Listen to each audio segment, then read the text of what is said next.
మన తెలుగులో ఉన్న కొంతమంది ఇన్ఫ్లుయెన్సర్స్, అంటే బాగా ఫాలోవర్స్ ఉన్న ఇన్ఫ్లుయెన్సర్స్, వాళ్ళు ఎప్పుడు కూడా స్టేట్లో ఉన్న ప్రాబ్లం గురించి మాట్లాడరు, స్టేట్లో ఉన్న డెవలప్మెంట్ గురించి కూడా మాట్లాడరు. ఒక ప్రాబ్లమ్ని ఎస్కలేట్ చేసే విధానంలో కూడా హెల్ప్ చేయరు మనకి.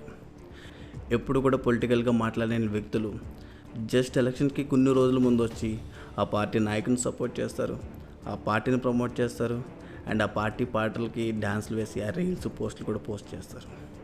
ఇది ఎందుకో తెలుసా? పొలిటికల్ పార్టీలు ఇచ్చే చిల్లర కోసం చేసే పనులు ఇవన్నీ. దీనివల్ల వచ్చే ప్రాబ్లమ్స్ ఏంటో తెలుసా? అప్పుడే హోటాకు వచ్చిన early 20s young generation blood ఖచ్చితంగా ఇన్ఫ్లుయెన్స్ అవుతారు వీళ్ళందరినీ చూసి.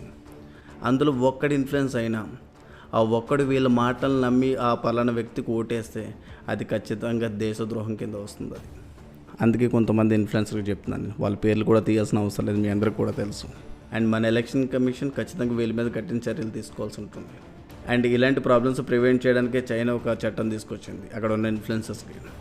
మెడిసిన్ గురించి కానీ, లా గురించి కానీ, ఫినాన్స్ గురించి కానీ, ఎడ్యుకేషన్ గురించి మాట్లాడాలంటే నీకే ఒక క్వాలిఫికేషన్ ఉండాలి, లేకపోతే ఒక సర్టిఫికేషన్ అని ఉండాలి నువ్వు వాటి గురించి మాట్లాడడానికి.